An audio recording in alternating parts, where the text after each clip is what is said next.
자, 오늘도 말씀을 통해서 같이 함께 은혜를 나누도록 하겠습니다. 이제 사무엘하 4장의 말씀이 되겠습니다.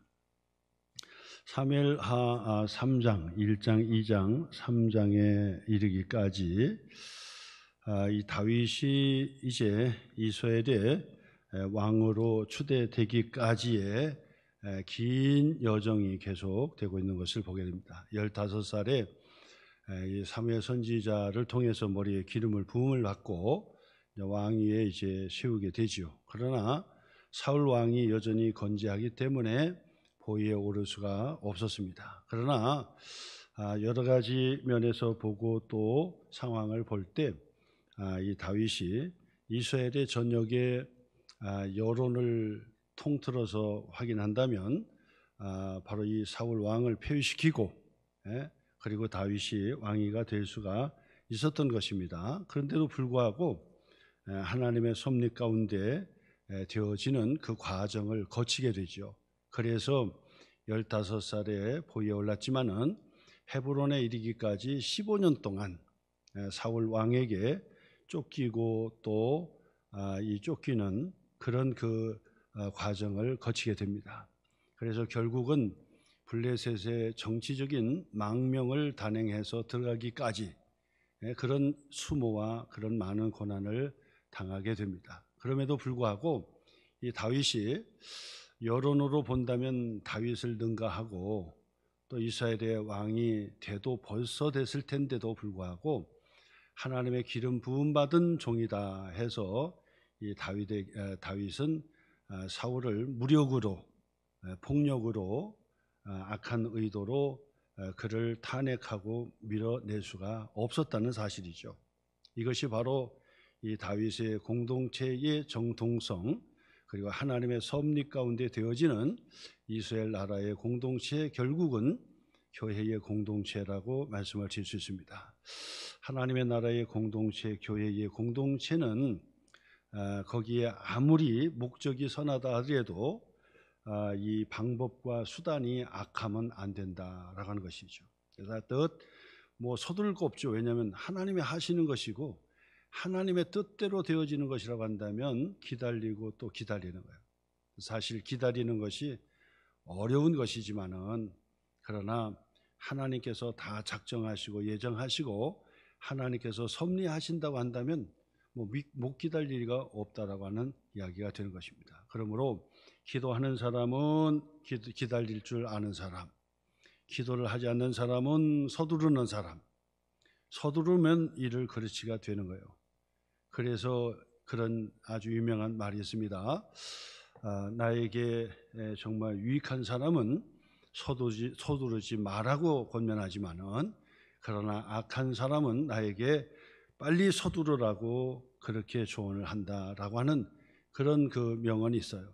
이처럼 우리가 서두르는 것은 그것은 하나님의 뜻이 아니에요. 그리고 기다리고 또 기다릴 줄 알아야 돼.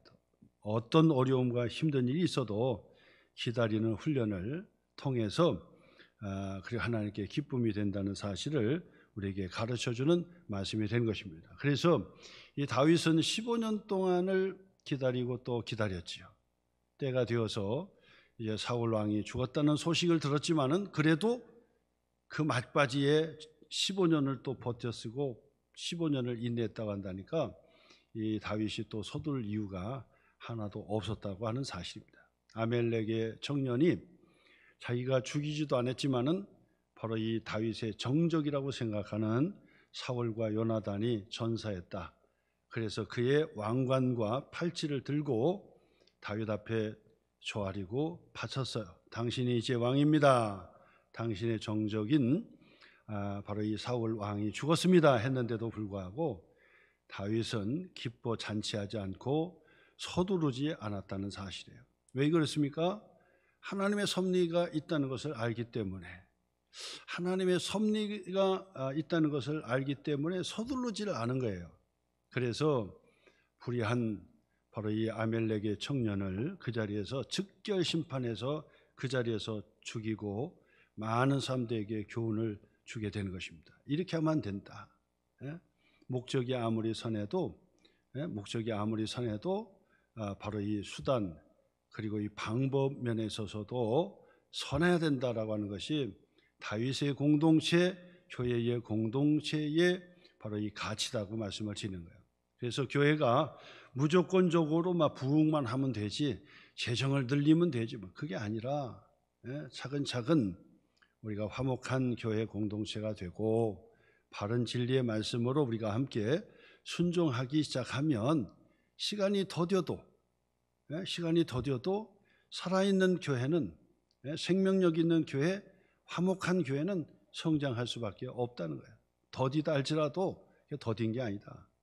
수단 방법을 가리지 않고 교회를 성장시키고 그리고 부흥하게 만든다 한들 그게 뭐 오래 가지도 않고 하나님 기쁨이 되지도 않는다 그 말.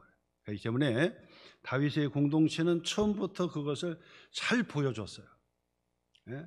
이스라엘 백성들에게 그리고 온 이스라엘에 바로 이 왕이 되어야 하기 때문에, 그렇죠? 이 사울 왕이 베냐민 지파라고 했어요. 베냐민 지파의 왕이 되는 것이 아니에요. 다윗은 유다 지파입니다. 유다 지파의 왕만 되면 안 됩니다. 12지파, 야곱의 12아들들의 12지파가 다 추대를 하는 바로 이 왕의 취임식에 이 다윗이 나가고 싶었던 것이죠. 그렇기 때문에 어떤 한 지파, 어떤 지역 학연에 매여가지고 그래서 대통령이 되고 왕이 되고 권력자가 되고 막 한다고 그게 되는 게 아니다 그 말이에요. 온 백성들이 같이 다 추대를 하고 인정을 하는 그런 지도자가 되어야 된다. 이게 다윗의 바로 이 가치였고 철학이었던 거죠. 그 철학이 뭡니까? 신앙이었던 거죠. 신앙. 그래서 사울 왕을 자기의 손에 죽일 수도 있었지만은 얼마든지 죽이고 빨리 왕으로 세움을 받을 수 있었지만은 다윗은 그렇게 하지 않았다라고 하는 얘기입니다. 자, 그 와중에 사울 왕의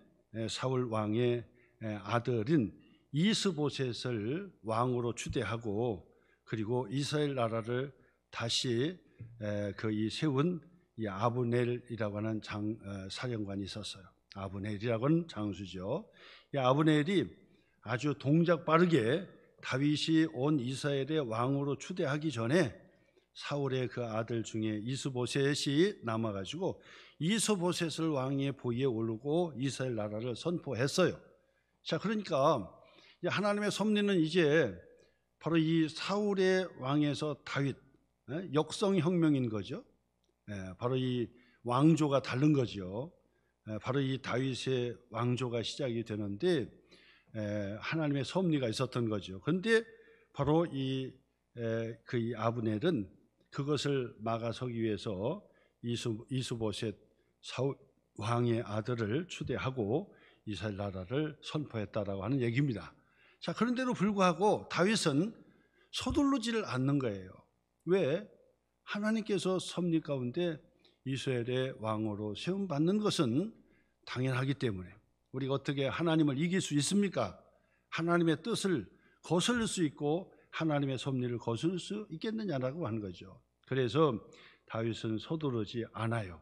자, 그래서 이 아브넬의 이끄는 군대하고 다윗의 장수 요압의 장수하고 바로 이 이스라엘과 전쟁을 치르게 되는데, 그때도 결국 사울의 군대 장관이 이깁니까? 다윗의 군대 장관이 이깁니까? 바로 이 다윗의 군대 장관 요압에 의해서 아브넬을 물리치는 거예요. 이스라엘의 이 군대를, 이스보셋의 군대 아브넬의 이 장수들을 물리치는 거예요. 그래서 이 다윗의 요압이 큰 승리를 거두게 되는 거예요.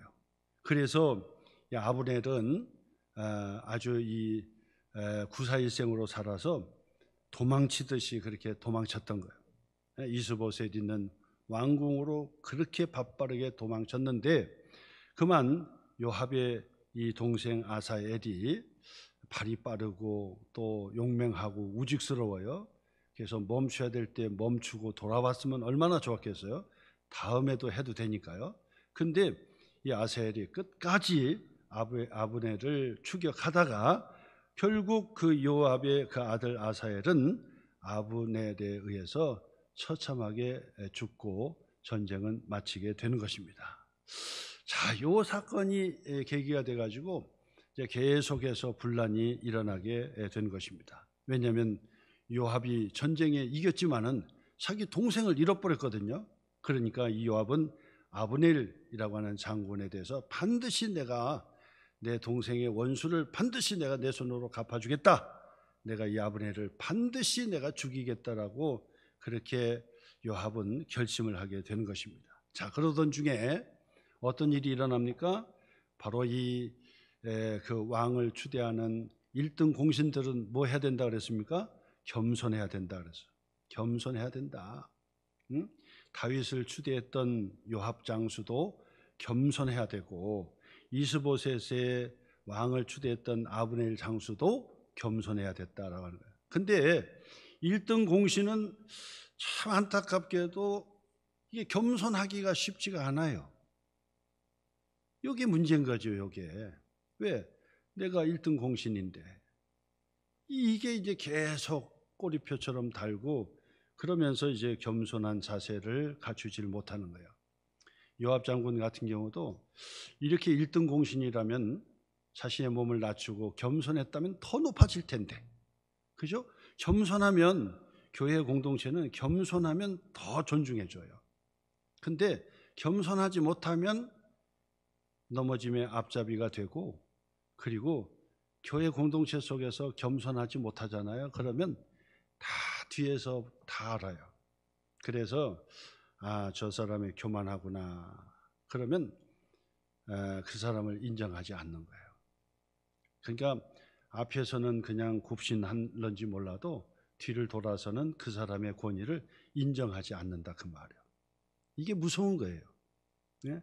세상의 권력은 그냥 그 앞에서 그냥 고개를 팍팍 숙이고 경례도 붙이고 막 벌벌 떨고 막 그러니까 그 권력에 취해가지고 이제 막 부리게 되는 거잖아요. 예? 근데 교회의 공동체 속에서는 그게 그렇게 드러나지 않지만은 교만하면 넘어지게 돼 있고, 교만하면 반드시 이를 그르치게 돼 있어요. 그렇지 않습니까? 교만하고 서들고 그러면 이를 그르치게 되는 거예요. 그러니까 반드시 겸손하셔야 돼요. 그래서 요압이나 아브넬 같은 경우는 1등 공신이라 그랬잖아요. 1등 공신일수록 더 겸손해 보세요. 그러면 성도들이 더 존중해주고 더 사랑해주고 그러는 거예요. 그러니까 교회에서도 직분이, 자기의 그 교회의 직분이 세상의 계급장처럼 그렇게 무거이 힘주고 다니고 그러면 교만하면 절대 안 되는 거예요. 겸손해야 돼요. 하나님의 직분은 섬기라고 주시는 그런 직분이기 때문에 내가 누군데 하면서 겸손해야지 교만하면 안 된다. 반드시 그것을 명심하셔야 된다라고 말씀을 드릴 수 있습니다. 특히나 먼저 우리 교역자들 같은 경우도 생각해 보면은 교역자 같은 경우도 반드시 겸손해야 돼요. 그래서 저도 마찬가지 잘 못하기도 하지만은 그래도 전도사 때부터 늘 생각하는 것은 뭐냐면 항상 연장자에게 말 함부로 하지 않고, 내가 전도사인데, 내가 부목사인데, 내가 목사인데, 그런 나이 드신 권사님이나 그 장로님이나 집사님을 다 무시하고 반말로 막 한다든지 막 이런 경우가 없잖아 있어요. 근데 그렇게 하면 그건 권위가 되지 않고 그래야만 안 되는 거예요. 그래서 그런 부분들 있지도 않겠지만은 혹 그런 것이 있다고 한다면 그 안 된다 그 말. 늘 겸손하고 겸손하셔야 돼. 그뿐 아니라 교회의 직분을 맡은 권사나 장로님이나 모든 안수집사나 그 집사님들도 항상 겸손하셔야 돼요. 교회의 영적 질서에 있어서 항상 겸손할 때 그때 하나님께서 복을 주시고 그때 하나님께서 복을 주시는 거예요. 그러니까 이것은 틀림없는 하나님의 복이 되는 거예요. 그렇기 때문에 목에 기부사하지 말고 늘 섬기고 그렇게 하셔야 돼요. 1등 공신일수록 더 하셔야 돼요. 1등 공신일수록. 교회의 건축에 있어서 막 가장 많이 헌신한 사람일수록 더 겸손해 보세요. 그러면 주변에서 이야 정말 내가 신앙생활을 잘해야 되겠구나 이런 생각이 들고 정말 존경을 하고 그런단 말이에요. 근데 내가 누군데, 내가 교회의 건축의 1등 공신인데, 내가 교회를 건축했는데 하고 막 그렇게 하면은 그렇게 한들 옆에서 알아주지도 않아요.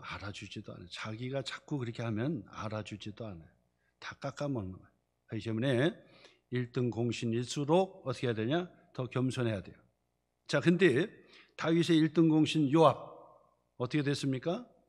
요압 어떻게 됐어요? 다윗 말 안 들어요. 다윗 말을 안 들어요. 이 요압 장군이 말을 안 들어요. 예? 그 다윗이 자기의 그 아들 좀 편히 봐주고 좀 살려줘라. 그러면 순종해야 될 거 아니야. 근데 그냥 말 안 들어. 다윗 아마 말을 안 들어요. 그리고 나서 지멋대로 그냥 다 치료해버린 거예요. 그리고 왕에게 대해서 어쩔 수 없이 했습니다. 그런다고. 뭐 어쩔 수 없이 했지만은 신하들이 그 부하들이 다 알고 다윗이 모르겠습니까? 지멋대로 하는 거. 예? 저게 1등 공신이라고 지멋대로 하는구나. 예? 지멋대로 하는구나. 모르겠냐고요. 다 안다고. 그래도 다윗이 요압을 버릴 수가 없으니까 끼고 도는 거예요. 그러다가 나중에 그 다윗이 이제 죽을 때가 되고 솔로몬에게 이제 왕위를 보위를 물려주잖아요. 그때 다윗이 이야기하는 것입니다. 저 요압은 공신의 그 문서에 이름을 넣지 말라는 거예요. 결국 그래서 다윗의 용사들이 이름이 졸비하게 다 나오는데 요압이 들어가야 되는데 요압의 이름이 빠져버려요. 그래 눈을 씻고 바라봐. 요압이 어디 있지?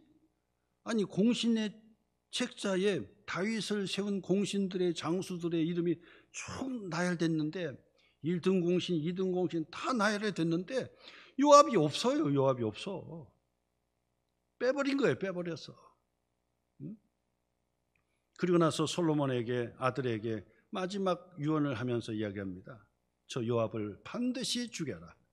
그래도 내가 있으니까 요압은 그래도 저나마도 말을 안 들어도 그나마 했지. 저 요압이 계속 살아있으면 너는 왕으로 통치 못한다. 응? 더더군다나 다윗한테도 내가 1등 공신인데 하고 교만한데 솔로몬이 왕이 되면 요압이 말 듣겠어요? 더 안 들지? 완전히 왕이라고 앞에서는 왕이라고 하면서 뒤돌아서는 그냥 완전히 무시해버리고 지멋대로 하는 그런 그 왕이 그런 그 장수가 되는 거예요. 그러니까 솔로몬에게 이야기합니다. 반드시 저거 죽여라. 내가 죽거든 요압까지 다 죽여버려라. 그런다고. 그래 결국은 솔로몬이 요압 장군을 죽이게 되지요. 1등 공신의 처참한 무너짐의 처참한 모습을 보게 되는 거예요. 그 다음에 이스보셋의 아브넬 1등 공신이죠. 어쨌거나 1등 공신이에요. 근데 이 아브넬이라고 하는 1등 공신도 이스보셋에게 자기가 왕으로 세웠다 그래가지고 얼마나 교만한지 몰라. 말 안 들어요. 말 안 들어. 아니 왕의 말을 들어야 되는데 지멋대로 하는 거야. 지멋대로. 거기에다가 결정적인 그 실수를 했는데 바로 이스보셋은 바로 이 사울 왕의 아들 아닙니까? 사울 왕 아버지의 첩을 자기가 이 아브넬이 자기가 범해버리는 거야. 그러니까 이 아들의 입장에서 이스보셋 입장에서는 그 신하인데, 이 신하 장군인데 어떻게 해서 왕의 첩을 자기가 품을 수 있겠어요? 그것도 이스보셋이 왕권이 강화된 상황이라고 한다면 당장 아브넬을 집어넣어서 목을 쳐라 이렇게 하겠지요.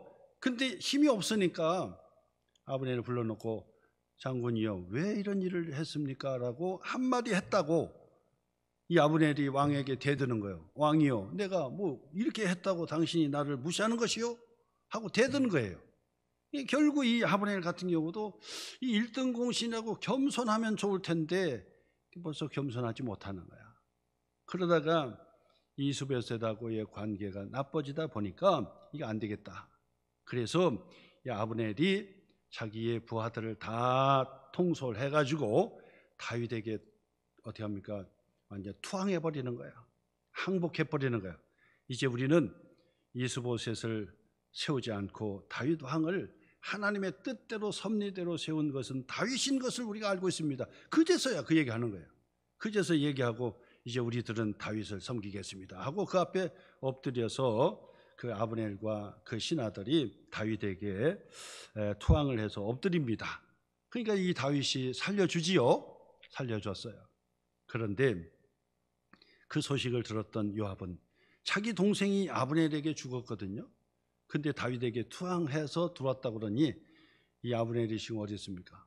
다윗에게 물어보지도 않고 또 요압은 어떻게 합니까? 장수를 데리고 가가지고 아브넬을 그 자리에서 그냥 처참하게 죽여버리는 거예요. 예? 다윗에게 물어보지도 않고, 예?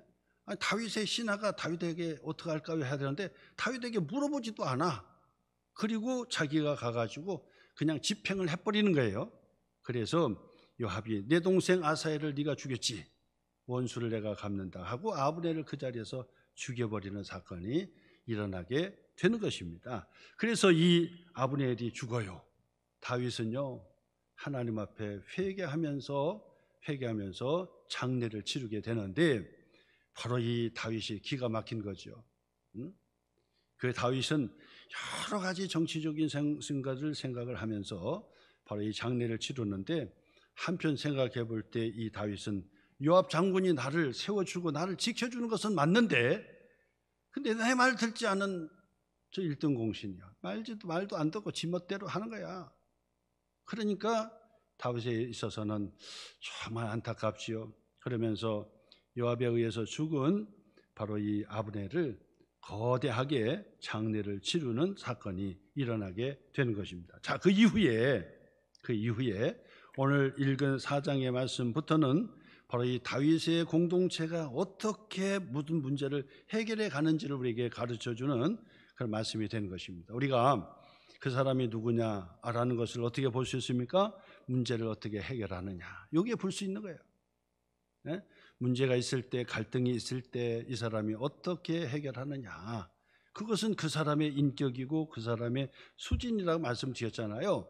그러니까 지금까지 15년 동안, 그리고 이 왕위의 보위에 올라서 온 이스라엘의 왕으로서 이 취임식을 가질 때까지 이 다윗은 계속해서 하나님의 나라에 바로 이 가치를 세우는 일에 앞장서게 되는 거예요. 자, 근데 보세요. 4장 1절부터 읽었는데 이스보셋이 아브넬이 헤브론에서 처참하게 죽었다는 소식을 듣게 돼요. 1등 공신이었잖아요. 자기를 배반하고 다윗에게 투항을 했지만은 그래도 이 아브넬을 어느 정도 이스보셋이 의지를 했던 거예요.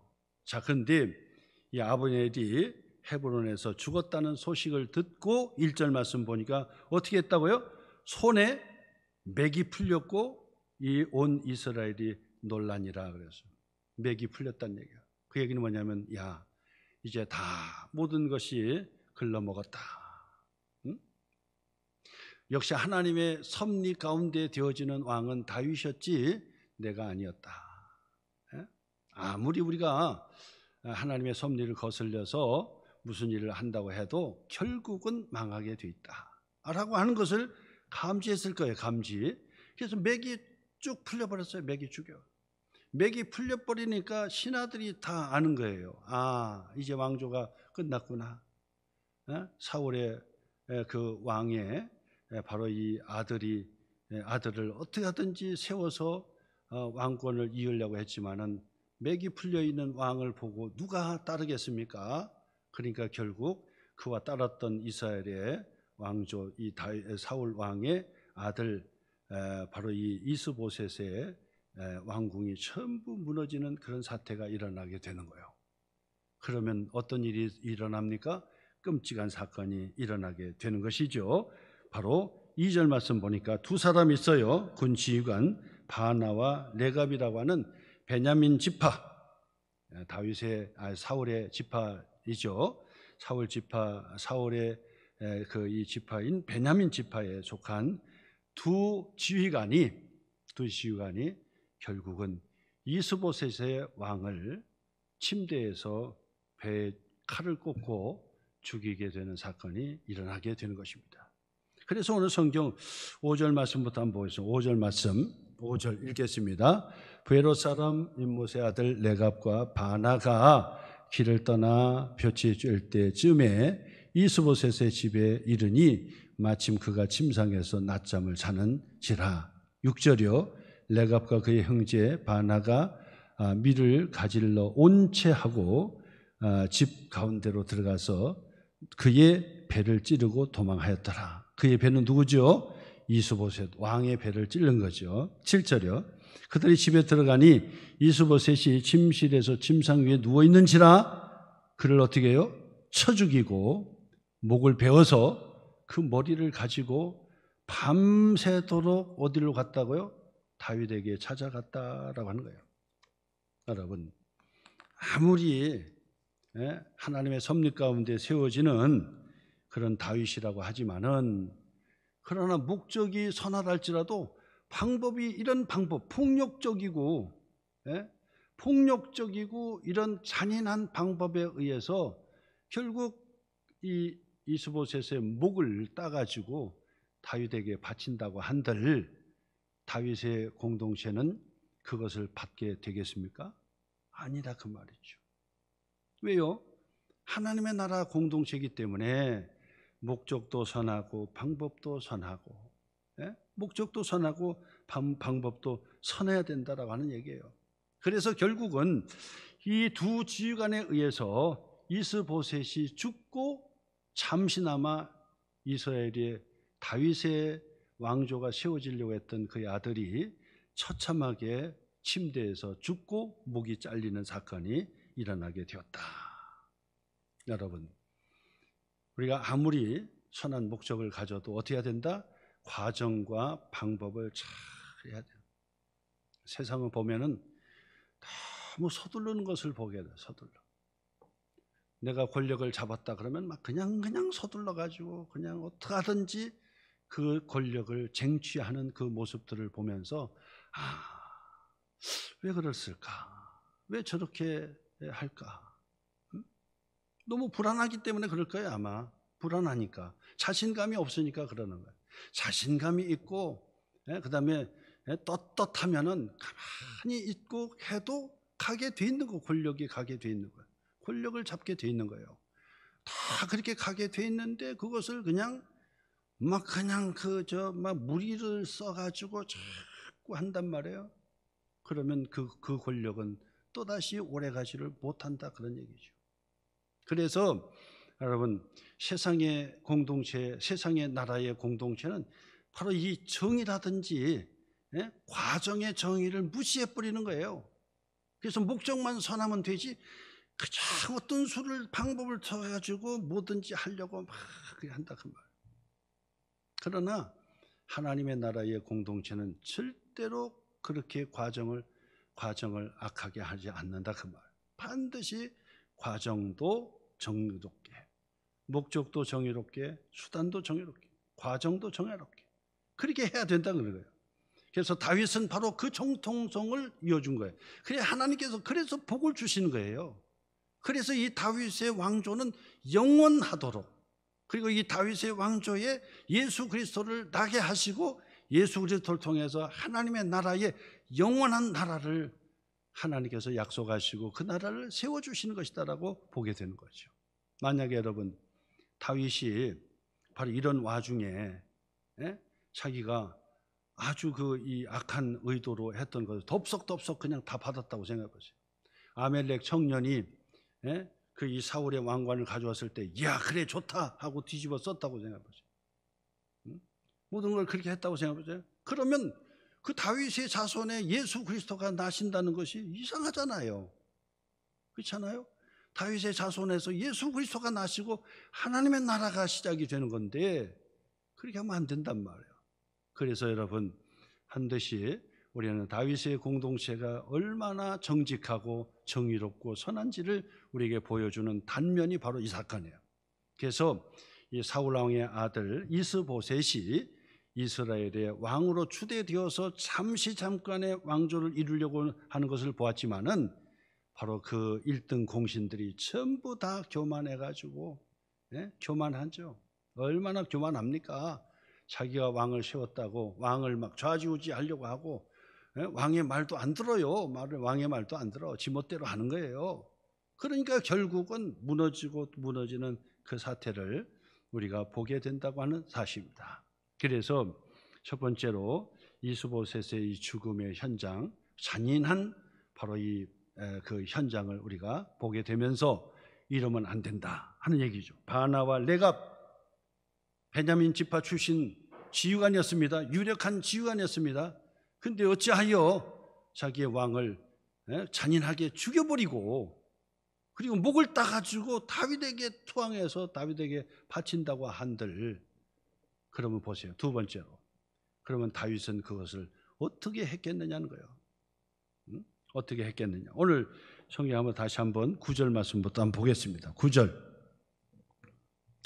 다윗이 부엘로 사람 림몬의 아들 레갑과 그의 형제 바나에게 대답하여 그들에게 이르되, 무엇을 갖고 왔다고요? 무엇을 갖고 왔죠? 머리를 갖고 왔어요. 8절 한번 읽어볼까요? 좀 잔인하지만 8절 한번 읽어보죠. 헤브론에 이르러 다윗 왕에게 이스보셋의 무엇을요? 머리를 들이며 아뢰되, 왕의 생명을 해하려 하던 원수 사울의 아들 이스보셋의 머리가 여기 있나이다. 여호와께서 오늘 우리 주 되신 다윗의 왕의 원수를 사울과 그의 자손에게 갚으셨나이다. 하나님께서 원수를 갚아주셨습니다. 다윗의 원수를 갚아주셨습니다. 사울 왕도 죽고 요나단도 죽었고, 그 다음에 이스보셋도 보십시오. 이스보셋의 머리통을 갖고 왔습니다. 우리가 이 이스보셋을 침상에서 죽이고 머리통을 잘라왔습니다 하고 머리통을 이 다윗에게 바치는 그 장면이에요. 그 장면. 자, 그러면 다윗은 이것을 어떻게 덥석받았을까요? 15년 넘도록 다윗은 지금 참고 기다리면서 여기까지 왔어요. 근데 여기서도 어떻게 합니까? 다윗은 기다리는 거예요. 기다려. 이게 바로 이 다윗의 공동체였다는 사실이죠. 다윗의 공동체였다는 사실. 그래서 보세요. 9절 말씀 보세요. 9절. 다윗이 부엘로 사람 림몬의 아들 레갑과 그의 형제 바나에 대답하여 그들에게 이르되, 뭐라고 대답했다고요? 내 생명을 여러 환난 가운데서 건지신 여호와께서 살아계심을 두고 맹세하노니. 표시해 보세요. 다윗이 고백합니다. 바로 이 두 지휘관에게 이스보셋의 머리통을 가지고 다윗에게 바치는 바로 그 장면에서 다윗은 그렇게 신앙 고백을 하는 겁니다. 뭐라고 신앙 고백했다고요? 나의 생명을 여러 환난 가운데서 건지신 살아계신 여호와 하나님께서 나를 지금까지도 지켜주시고 여기까지 왔는데, 내가 어찌 너희들이 잔인하게 목을 베어가지고 머리통을 가졌는데 내가 이것을 받고 취임식에 나갈 수 있겠느냐. 바로 그런 얘기죠. 다윗이 바로 정의로운 판단을 또 하게 되는 것입니다. 이 다윗의 공동체가 아주 정상적이라는 사실을 우리에게 가르쳐 주는 거예요. 다윗의 공동체, 다윗의 나라 공동체, 결국은 교회 공동체를 얘기하는 것이죠. 그래서 교회 공동체는 반드시 거룩성이 지켜져야 되는 것이에요. 다윗의 공동체가 정의로웠던 것처럼 교회의 공동체는 반드시 정의로워야 되는 거예요. 수단과 방법을 동원해 가지고 교회를 어떻게 하고 그게 아니에요. 교회는 늦어도 우리가 같이 화목하면서, 그러면서 진리를 바르게 세우고 진리 가운데 교회를 잘 세우려고 해야지, 세상의 수단 방법을 가리지 않고 그냥 불러대 가지고 교회가 사람이 많아지면 되고 재정도 늘어나기만 하면 되고 그러면서 교만하고 이런 게 교회 모습이 아니더라 그 말이에요. 차라리 교회가 재정적으로 어려워도 우리가 정말 진리 가운데 서로 화목하면서 지낼 수 있다고 한다면 그것이 행복한 교회지요. 그게 행복한 교회. 다윗은요, 바로 이스보셋의 머리통을 가져왔던 그 두 사람을 어떻게 했을까요? 어떻게 해야 정상일까요? 다윗은 그럽니다. 그 다음 보세요. 10절 말씀부터 전 얘기를 하는 거예요. 전 얘기. 전 얘기라고 한 얘기는 아멜렉 청년 얘기를 하는 거예요. 시글락에서 이 사울 왕의 왕관과 팔찌를 가지고 다윗 앞에 드렸던, 내가 죽였소 하고 가져왔던 그 청년 얘기를 하는 거예요. 청년 얘기. 이 10절이죠. 전에 사람이 내게 알리기를, 시글락에서 내게 알리기를, 보라 사울이 죽었다 하며 그 좋은 소식을 전하는 줄로 생각하였어도, 내가, 다윗이죠, 내가 그를 잡아 어떻게 했다고요? 시글락에서 죽여서 그것을, 그 소식을 전한 가품으로 삼았다.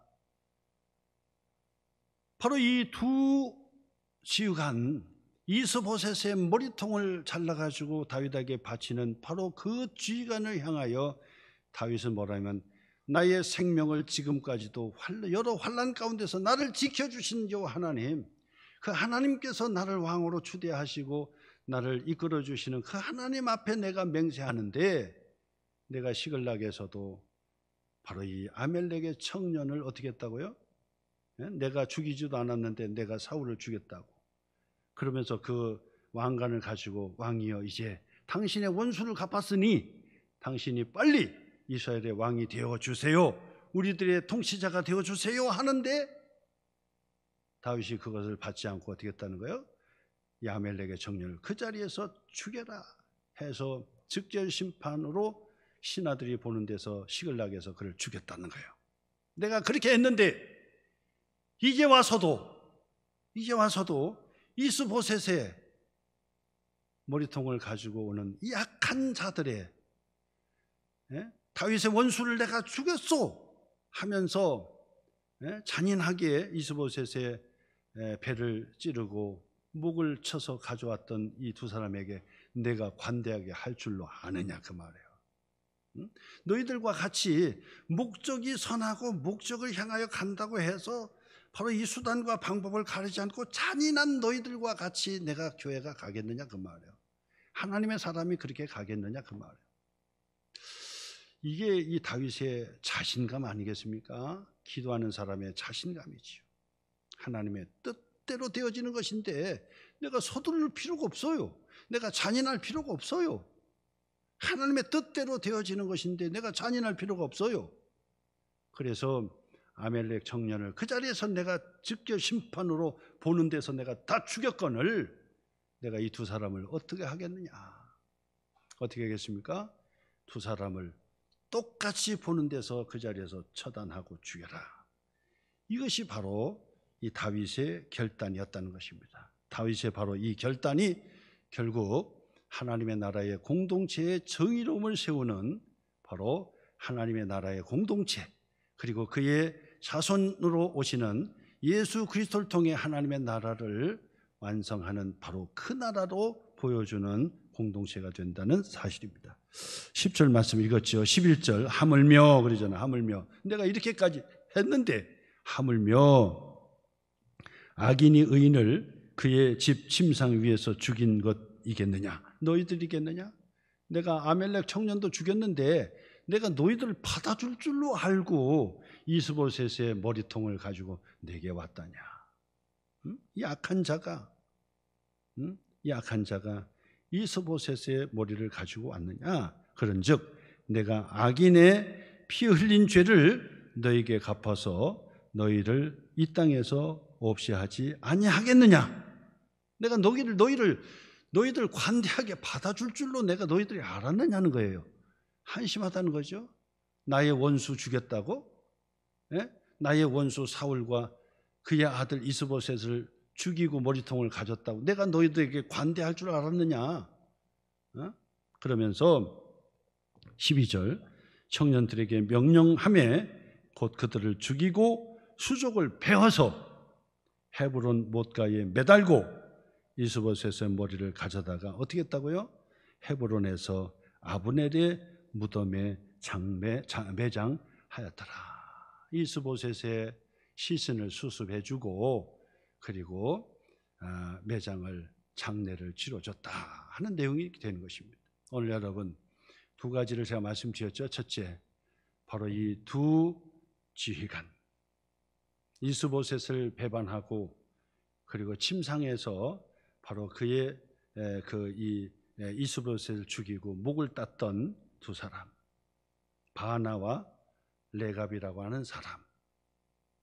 아무리 목적이 선하다 할지라도 그러나 방법이 잔인했고 방법과 수단이 악했던 그들을 바로 그 장면을 보게 되었다. 두 번째로는 이 다윗은 그것을 용납하지 않고 아멜렉 청년을 직접 심판해서 그 자리에서 죽였던 것처럼 두 지휘관을 많은 사람들이 보는 자리에서 죽이고 그리고 매달아 가지고 많은 사람들에게 다윗의 공동체는 잔인한 공동체가 아니요, 다윗의 공동체는 정의로운 공동체예요. 다윗의 공동체는 하나님의 섭리대로 뜻대로 되어지는 공동체라는 사실을 만방에 알리는 바로 그 사건이 일어나게 돼요. 그래서 여기서 끝나는 것이 아니라 이렇게 이 두 지휘관을 죽이고 매달았죠. 그럼에도 불구하고 다윗의 공동체는 바로 정의롭고 그러면서도 다윗의 공동체는 품어주고 사랑해주는 공동체인 것을 언급하기 시작한 거예요. 그것이 바로 오늘 성경 다시 한번 보겠습니다. 4절의 말씀 표시해 보세요. 4절이에요. 거기에다가 사이에다 딱 집어넣은 거예요. 4절 한 사건이 집어넣은 거예요. 한번 읽겠습니다. 사울의 아들 요나단에게 다리 저는 아들 하나가 있었는데 이름이 누구라고요? 무비보셋이요. 무비보셋. 이 무비보셋은 누구라고요? 사울 왕의 손자고 요나단의 아들이었어요. 요나단의 아들. 근데 이 무비보셋이 누구냐? 이 무비보셋이요, 아버지와 할아버지가 전사했다는 소식을 듣고 그의 어머니가 야, 이제 큰일 났다, 빨리 피신을 해 가야 되겠다고 해가지고 그때 당시 무비보셋이 5살 먹은 아이였는데 이 아이를 급하게 껴안고 포대기로 둘러가지고 도망치는 와중에서 그 아이를 떨어뜨려 버린 거예요. 그래서 떨어져 가지고 이 다리를 다치게 됐죠. 그래서 5살에 아버지와 할아버지의 전쟁터에서 죽었다는 소식을 듣고 보모에 의해서 땅바닥에 떨어져 다리를 절게 되는 장애인이었던 것입니다. 요나단의 아들 무비보셋, 바로 그 장애인이죠. 연약한 무비보셋. 다윗이 어떻게 했습니까?